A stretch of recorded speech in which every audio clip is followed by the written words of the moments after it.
everyone, it's your girl TeraMichelle. Welcome to or welcome back to my channel, Opinionated Scents, our safe space to discuss all things fragrance, whether we like them or not.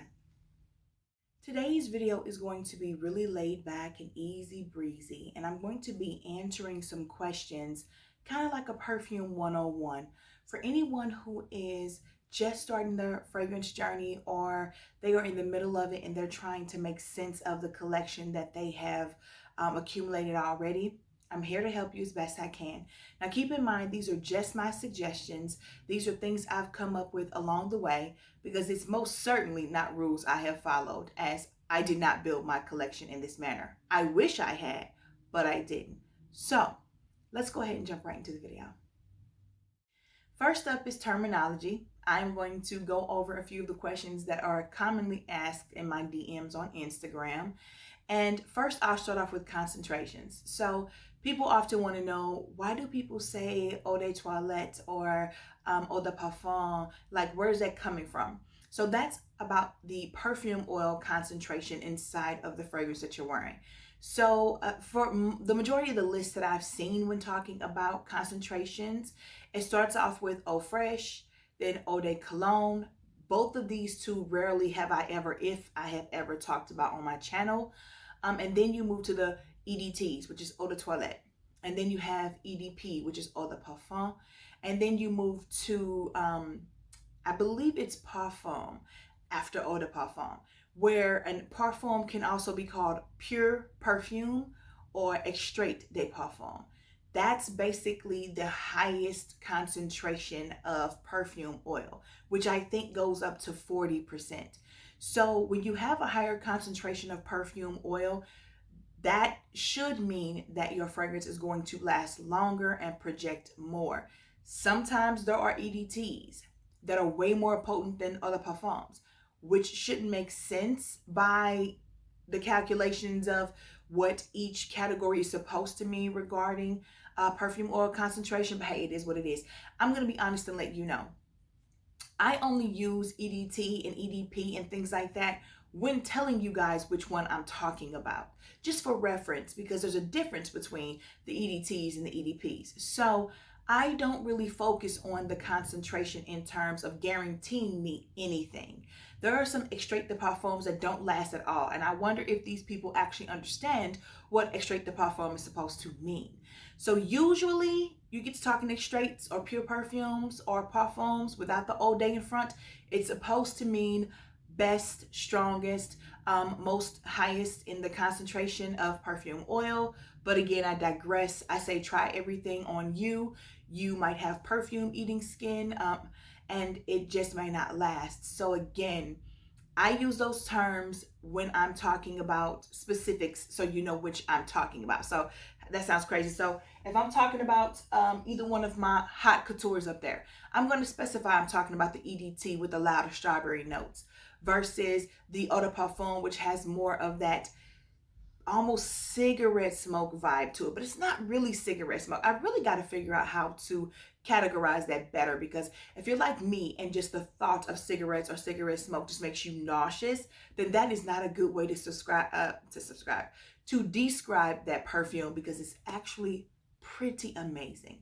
And I don't want to turn anybody off by using that description, because it's not fair to the perfume. But I digress. Again, don't pay too much attention, except for the eau fraiches and the eau de colognes. Like, they're worse than body sprays to me, so I don't pay attention to them. However, there are some people who swear by them, so it is what it is.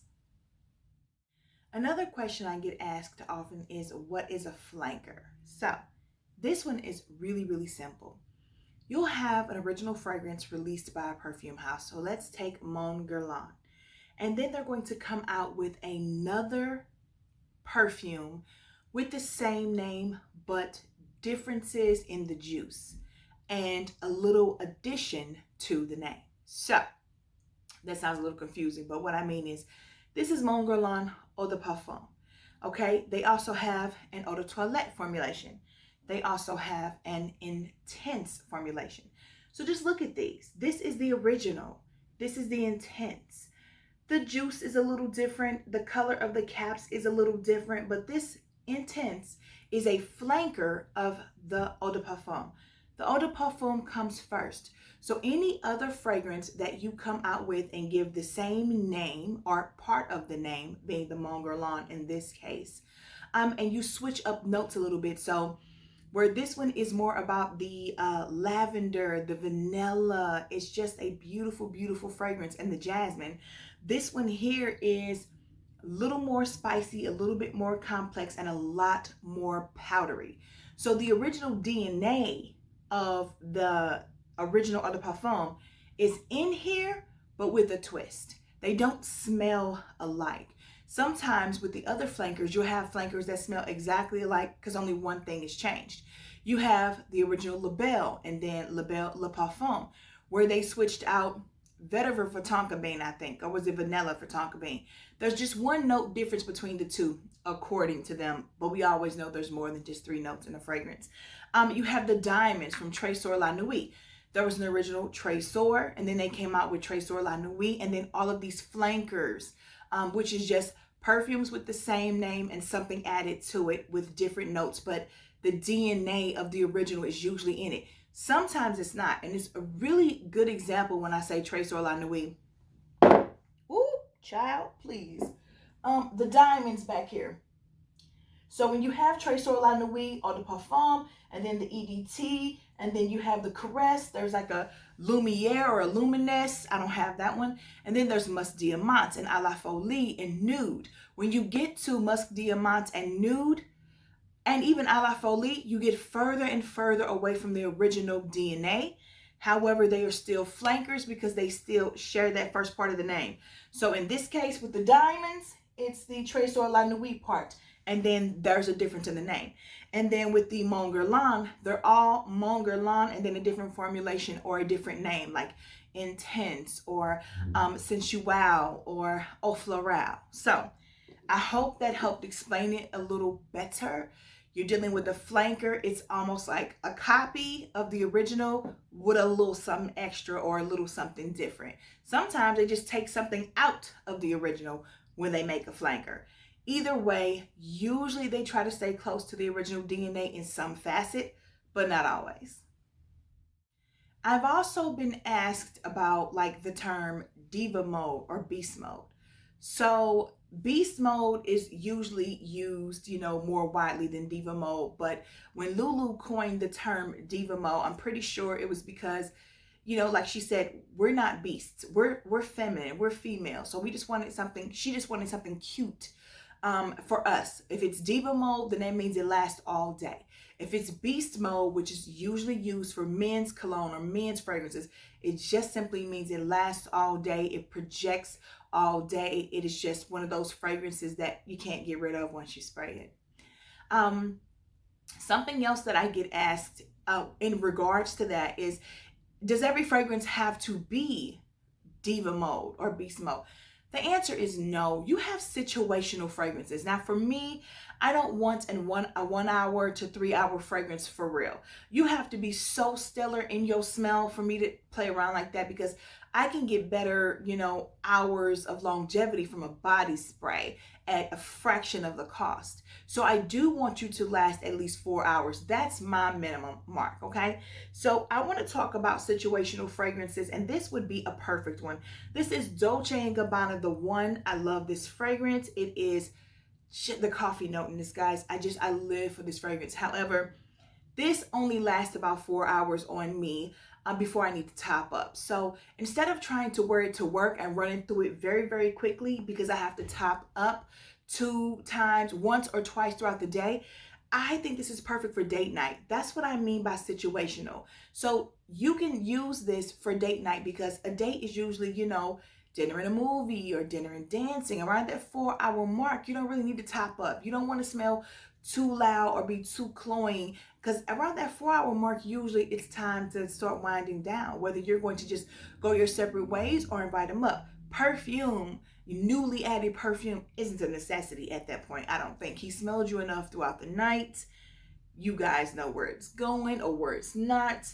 There's no need to top up again. So a situational fragrance can call for only needing 4 hours if you're talking about a date night or a Netflix and chill. So you do not always need a diva mode or beast mode fragrance.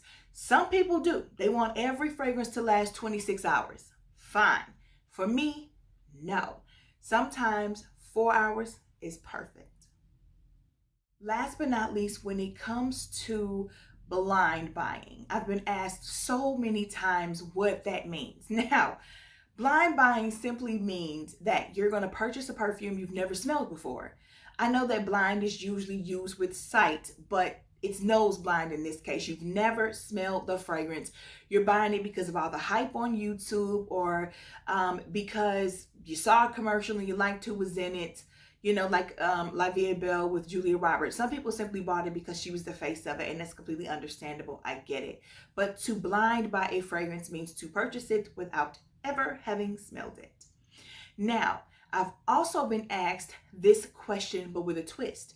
Someone said to me, you know, when you say safe blind buy, what do you mean? Brilliant question, okay? Brilliant question. So when I talk about a fragrance that is a safe blind buy, first of all, there's no 100% guarantee that anything's a safe blind buy. When I mention safe blind buys, I am thinking that there's probably going to be a 70 to 80% chance that you're going to love it enough to want to keep it and add it to your collection. I am not perfect, but there are many factors that you have to take into consideration when you're talking about a safe blind buy. One is it mass appealing? Is it something that 70% or more of the world of people who are wearing fragrance are going to like? You know, things like Delina, MFK, Baccarat Rouge 540, you know, Olympia, these things, Black Opium, these things that are just widely worn, that are fan favorite holy grail perfumes of so many. Hypnotic Poison from Dior, Dior Addict, where more people like them than not. And I shouldn't even say Dior Addict because I hate that perfume and I don't really know a lot of people who like it. So let me take that one off. But the other ones that I named, yes. These are fragrances that are mass appealing. For the most part, they're not going to appeal to everyone, but they appeal to more people than they don't. More people than not. So that's a part of when I'm talking about, is it a safe blind buy? Is it mass appealing? Usually you're going to talk about fragrances that have key notes in them. So if you're talking about vanilla, if you're talking about jasmine, things that are not too polarizing, you know? So you can't be talking about ouds and leathers and really strong, heavy spices and smokiness and tobacco. Those are not safe blind buy keynotes in a fragrance for the majority of the masses. Most people in the United States have never even smelled heavy, spicy fragrances. So if those are the notes that lean heavy into it, I would never consider those safe blind buys, because there are just too many people who don't like notes like that, me included, to be honest. So I would never mention something heavy and oud as a safe blind buy. No. No. The last key piece to knowing if I call something a safe blind buy, if you can take that to heart, well, there's two. One, understand that I put a lot of effort and thought into it. So I'm not just throwing that phrase around willy-nilly. But do you connect with me more than you don't? So am I someone that could be on your holy grail team of you know, perfume influencers, so to speak? So when you watch my videos, do you agree with me at least 70% of the time? You know, is it like, you know, 7 or 8 out of 10 when I'm doing my top 10 list you agree with, you love them too? You know, we have very similar tastes. Like for me, the closest person I am with right now, as far as my holy grail, like scent soulmates, is Amy Glam. Even when we don't agree on something, when she likes something and I don't hate it. It's never a hate. I could easily wear it. It's just not my favorite and I just don't want it in my collection. But we are so close. We are like kindred spirits when it comes to the fragrances that we like. So if she came to me and said, oh my gosh, I need you to try this, you're going to love it, I would blind buy without hesitation off her recommendation, because we're so close and similar to each other in our likes of perfumes. So if you know that you rock with me at least 70% of the time, some people like to go 80% of the time. If you are agreeing with me 80% of the time or more, and I'm telling you this is mass appealing and I'm telling you what the notes are, you can safely, almost safely being 70% or more, deduce whether or not something that I'm saying is a safe blind buy will probably work for you more than it wouldn't. And even if it didn't turn out to be a favorite, it shouldn't be something that you hate, because you have all those key factors on top of the fact that I am literally not using that willy-nilly. I'm literally focusing on and paying attention to the data and the statistics of things when I open my mouth, because you guys work hard. I don't know what you do for a living. I don't know how much you have to spare. This is your hard-earned coin. So I really try not to just completely just be out here recommending stuff without fully believing in it. Not even I try. I do not recommend things unless I really, really, really, really love them. And I try to be as detailed when talking to you about them so you know if that works for you. That's it. I take it seriously because I don't want you wasting your money. And I don't want to be blamed for it. Last but not least, I want to give you some pointers before I talk about how to build or start your collection.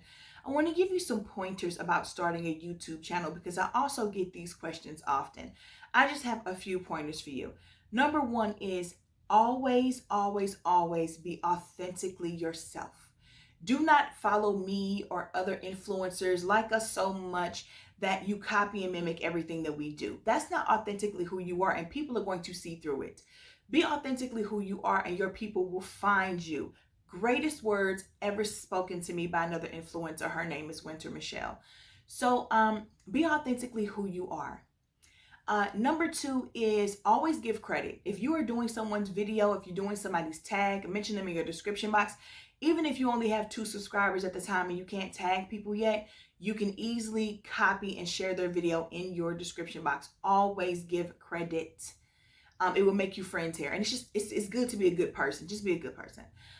Number 3 is to not get tied up in the analytics. Don't be watching your subscriber count every day. Don't stress off of who's growing faster than you or how fast or slow somebody else. You are you and they are them. Nah, do this because you want to.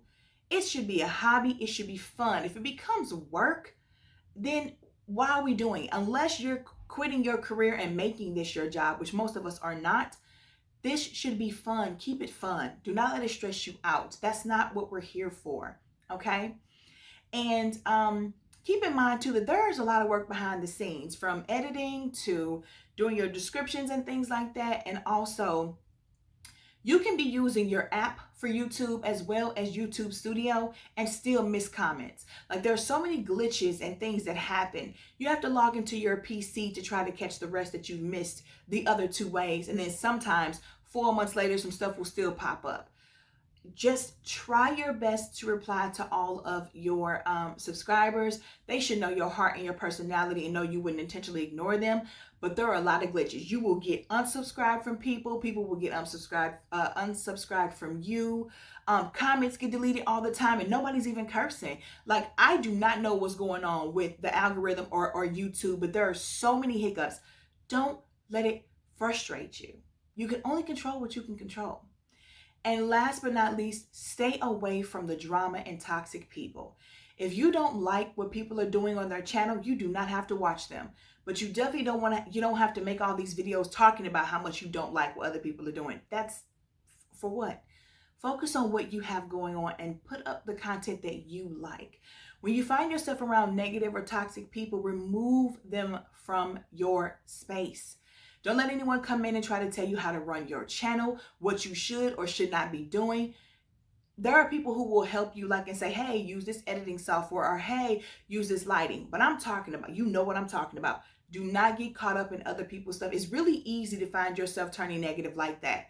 And I know too many really, really great YouTubers who left because of that drama. Don't let anybody do that to you. Seriously. Be authentically who you are. Give credit. Have fun. No stress. Avoid drama and toxicity. Now let's jump into how I suggest you begin or build your perfume collection. Hey guys, I know there's a lipstick change. I had to stop filming because I am doing this podcast now, and it was time for me to shoot that because it's live, but now I'm back. So what was actually 2.5 hours ago is only a second for you guys. So let's talk about my suggestions for how you should start your perfume collection. This is going to have you end up with either 4, 8, or 12 fragrances if you do it this way. Even for some of you who have already started your fragrance journey, if you want to reel yourself in and make sense of your collection just as you're starting off or getting familiar and comfortable with things, this can help you. And again, it's just a suggestion. So I thought we can start off keeping this as flexible as possible and only doing 4 categories. And then I give you 3 examples in each category. So the first category to me is work. Now, I know there are a lot of people out here who do not care. They're going to wear whatever they want, when they want, how they want, which is what I always say. But work is the exception for me. I used to work with a girl in a call center that I used to work in back when I lived in Illinois. And even though she was in the billing department, nowhere near me, every time she walked down a hallway or you saw her in the break room, you smelled her. And it was the same scent every day, ad nauseum. Like, this is why I'm vehemently against wearing a signature scent. I just know how quickly people can get tired of it. And there were people that were back there in the department with her who really hated her fragrance. Can you imagine having to work in a cubicle really close to someone who is, I'm talking about, it was an absolute diva mode fragrance. It wafted all over the place in her entire team cubicle setting. That's cruel and unfair to me. If somebody that I work with came in with pink sugar every day or black orchid every day or any of the leaves, I would literally be ticked every day. I would be so mad every day. So I try not to give out that energy because I don't want to receive that energy. So when I am choosing work fragrances, I try to choose those pretty things that are clean and fresh, not too loud, but loud enough to last you all day, but also something that wouldn't be cloying or agitating to most people. And should you find a fragrance that you think is a safe one, it does irritate one of your coworkers' sinuses or allergies, don't wear it to work again. God, let's just be kind. You just move in kindness. You should have enough perfumes to where you can find something that won't be aggressively assaulting the senses of the people that you work with. If you have your own office, you have a little bit more leeway. But when you work in close quarters, just be kind and considerate of those around you. So, the first fragrance I chose is Mont Blanc Signature for Her. This is the cleanest, creamiest, most angelic, musky fragrance. I just love this. I can't see a person on this earth not liking this. Even if they don't like it for themselves or on themselves, I can't see them being bothered by you wearing it. Also, I chose Valentino's Voce Viva. This is a beautiful wedding day fragrance. You can wear this if you're getting married, or you can wear it if you're going to a wedding. It's just pretty, and it's definitely, I just love this fragrance. It's definitely signature scent worthy for you to wear to work. I don't see this being bothersome to anyone in close quarters. And in the work category, I also chose L'Interdit Eau de Parfum by Givenchy. So this, again, unless you have someone who really hates tuberose and orange blossom on I'm just talking about a molecular level, this is not going to bother anyone either. It's really, really pretty. The next category that I chose is spring, summer. I live in the Midwest, so I get all 4 seasons, and I'm well aware that you can take your spring and summer fragrances and they can be one and the same. Anything that you're wearing in the spring, you can also transition into summer here for the most part. So this one here is kind of expensive. It is $76 for this bottle, but it's so worth it. It's from the house of Tocca, and this is called Simone. What a beautiful fragrance. I have a video on all of my Tocca fragrances. So if you want to know more about Simone, what a stunning fragrance. Man, people do not talk enough about Tocca. I'm going to put a card up here so you can check this house out. It's beautiful. It's a niche house or an indie house, whatever you know what? Let's dial it back again. Other terminology that I was asked about. So people wanted to know the difference between, celebrity and designer and niche and indie. So here's the gist of it from what I've read and studied. Celebrity, of course, is celebrity. That is when a famous person slaps their face on the bottle. Sometimes they have hands-on, involvement. Sometimes they don't. It's just about branding. And then you have designer. Designer is like the Versace and the Gucci and the Tom Ford and the Guerlain. You know what? I say Guerlain just to mess with people, because I think the biggest argument in the world of fragrance is whether or not Guerlain is designer or niche. I'll leave that for you guys to discuss in the comments. So here's the thing. If you are, as a house, if you focused on clothes, purses, shoes, anything other than perfume, and then you just decided that you wanted to branch off and start a perfume, house, or, side hustle, whatever, then you're considered a designer fragrance. Funny thing to me is people are like, oh, your little designers, your little Versace and your Gucci. Do you know how much those clothes cost, though? They act like Michael Kors and things like that are whack or weak because what exactly? Because y'all are out here spending $20,000 on purses by some of these perfume houses. And so they can't be that bad, and a lot of people use or get the perfumes because they can't afford anything else that the house makes. So it's just nonsense when people try to act like designers are not about that life. They're about that life. And most of them are million over millionaires. So when it comes to niche and indie is pretty much just a smaller portion of a niche, the niche branding. So indie is usually like a smaller house where they will outsource to a perfumer or to another fragrance house to make their perfume, but they are the creative mind behind it, or they hold most of the creativity behind it. But when it comes to niche, that is usually like a Sylvain Delacourt, where the perfumer is a part of the company, is a part of the house. They are making their own fragrance. I think Atelier Cologne might be considered niche too for that reason. But the perfumer is a part of the process, the brand, the company, the house. They don't outsource to someone else to make their stuff and they just put their name on it. So that's the subtle difference between indie and niche. Sometimes a lot of people think indie is just this one person working at home by themselves.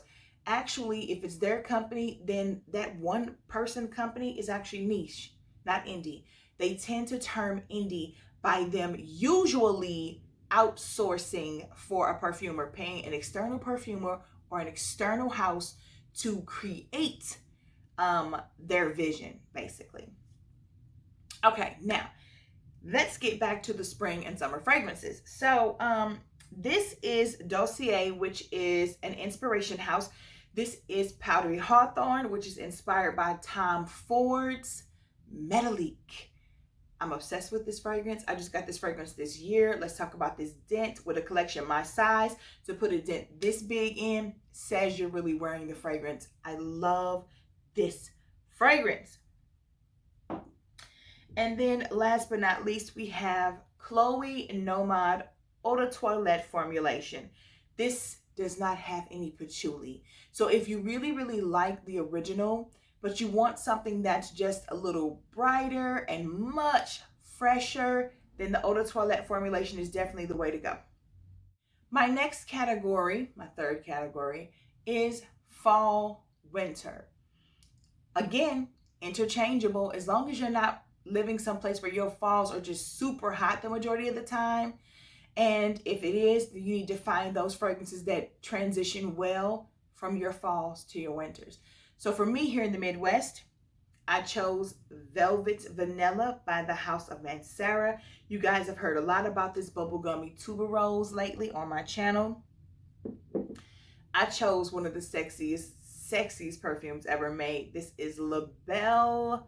Oh, I love her. And then I also chose Mon Guerlain Intense. these are all perfect for the fall and the winter here, because even in the warmer fall days, you can still wear these. All of them, I've done it. I will probably reach for this one more so on the hotter days in fall than the other two. But if I go in with a velvet vanilla on a warmer day, I'm just going to spray like 2 sprays max, because it carries. A little goes a long way. Okay, so we've discussed work, we've discussed spring, summer, and we've discussed fall and winter. Last category, date night. First up for date night, we're going to be talking about Scandale à Paris, a beautiful, beautiful fragrance. This is nice and sweet and just so perfect. I love the pear in here. Oh, this is edible. You smell so delicious when you wear this, and that is what you want to go for on a date night. I also chose, of course, the best vanilla on the planet. This is Vaniglia from the House of Mazzolari. You guys have heard a lot about her as well. And then I also am giving love to this beautiful vanilla and raspberry fragrance. This is Kenzo Flower L'Elixir, a ginormous gift from one of my fantastic subscribers. I will never forget this. Oh my goodness. So this is a beautiful one too. All of these fragrances are edible, they're sweet, they're sexy, they're sensual, but in a very dainty and flirty way.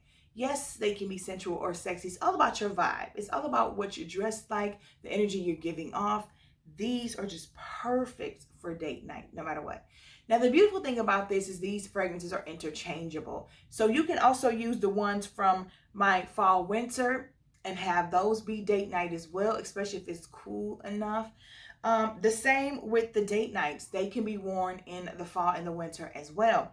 And then, of course, the work fragrances that I chose also worked perfect for all seasons when you're talking about work. But if you want to wear them outside, then they do interchange very well with spring and summer and fall too.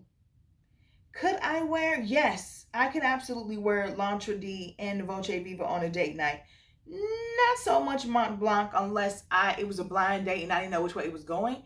Want to smell very angelic and clean, but I'm not trying to give off any sex appeal because I don't get sexiness from Mont Blanc. I just get perfection in every other way. So what else was I going to say about this list? The reason that I broke it down this way is because, of course, you have your work fragrances, and then you have your going out or date night fragrances. Whether you're going out with your girls, or you're going out, by yourself, or you're going out with your significant other, or if you're dating.